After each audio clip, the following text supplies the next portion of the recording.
President Trump has wrapped up his intense 9-day overseas international voyage that by all accounts was a home run. Our commander-in-chief, the pillar of strength and a true advocate for America. His message clear and unequivocal.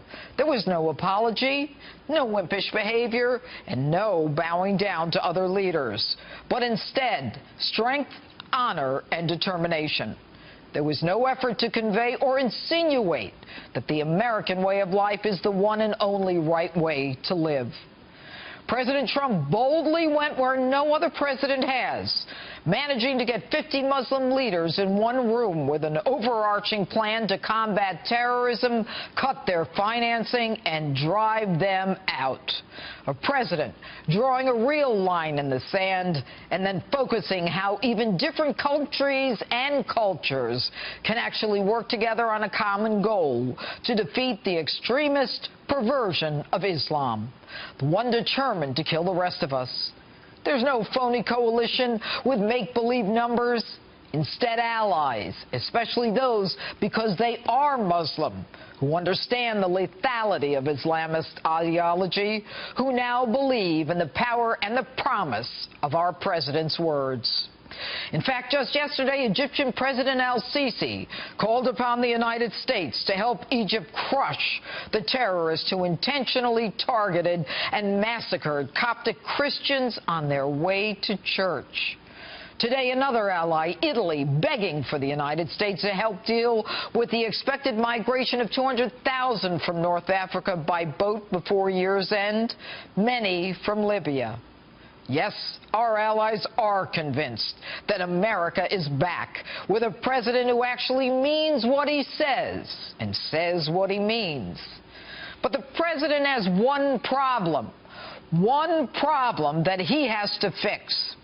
And in spite of these historic successes, like flying directly from Saudi Arabia to Israel and meeting with Israeli Prime Minister Netanyahu, and then immediately meeting Palestinian President Abbas, both of them saying they're willing to work toward the pursuit of peace with each other.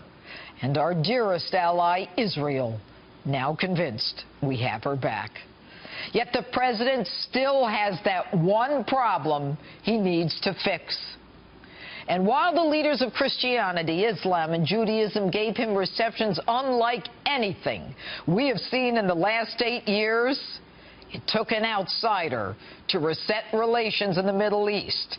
And for the first time, there is actual hope that we, all of us who believe in God, are partners against a common evil, radical Islam, and a common foe, Iran. And instead of appeasing the enemy with apologies and money, our president stood shoulder to shoulder with leaders, many of whom could not be more fundamentally different. But the president in coming home still has one huge problem. And it's not Russia. It's not the Democrats. It's not any of his haters. And if he doesn't fix this problem, we are in big trouble. What is it? The leaks. Yes, leaks. There is a leaker in the White House. There is a traitor inside the people's house. A traitor who must be taken out. That person is an enemy of the United States. That person doing enormous damage, not just to the president, who is certainly capable of taking care of himself, but instead to our nation. And the media, instead of focusing on children massacred from Manchester to Egypt, are in a breathless frenzy awaiting another late-day leak, going from innuendo and non-stories and even publishing classified information.